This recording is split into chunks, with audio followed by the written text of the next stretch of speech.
Hello, everybody. Today we're going to be talking about sprouting grain.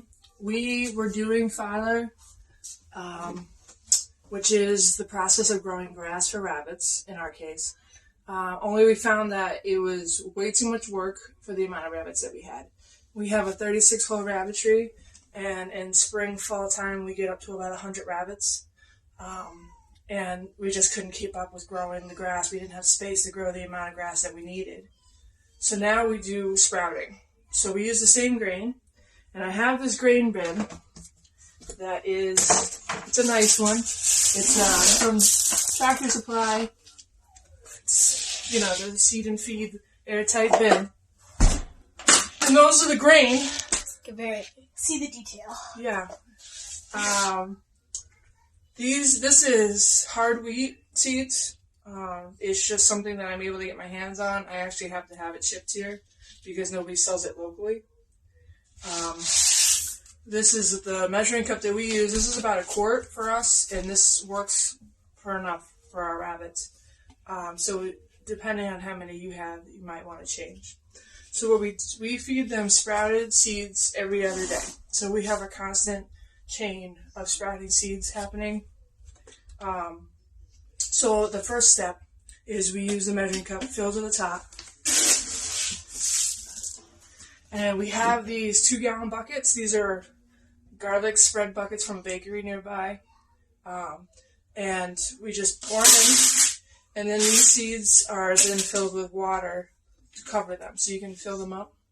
Oh. So you cold water just to fill it. You want to make sure all the seeds are sunken and wet. That will sit overnight. It should be soaked like that. And then in the morning, we take it out and we drain it.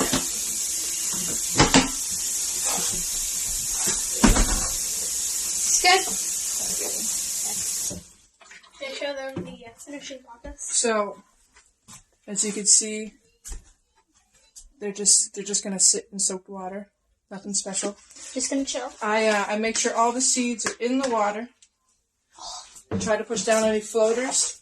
And then I just cover it because we have children in this house and they tend to mess with everything. Yes. So that gets a little red. And that is left alone until tomorrow morning.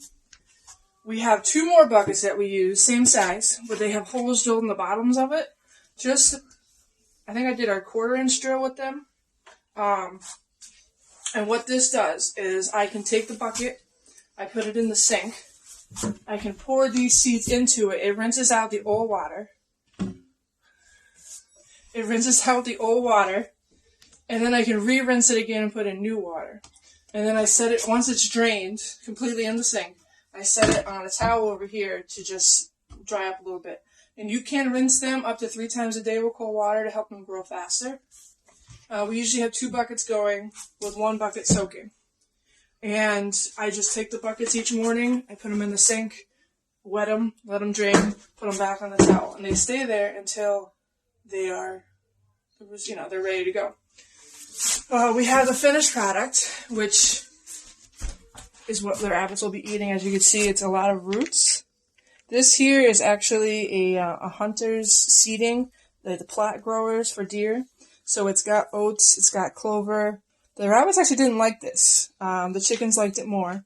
It was just an experimental. And as you can see, the little bit of seed that we have grew into a full-size bucket worth. So this is when it's spread out. You have to be careful though, because if you just keep watering it and don't mix it around, it becomes a giant block of roots.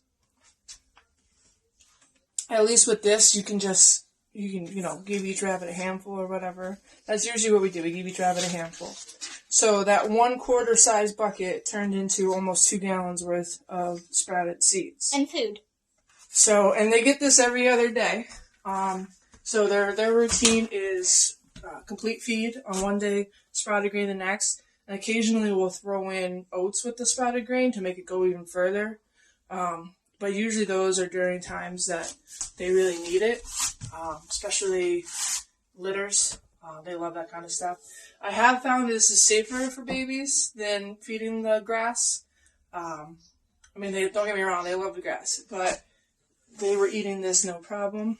And we get a 50-pound bag. I believe I paid with shipping, I think it was like $45, $50 for 50 pounds of wheat, which is the best deal you're going to get. So I think that's it. I make it as simple as possible. Everything stays right here on the counter. No fuss, no muss. Wait. Hope you're washing your hands. Stay healthy, stay clean. Bye-bye.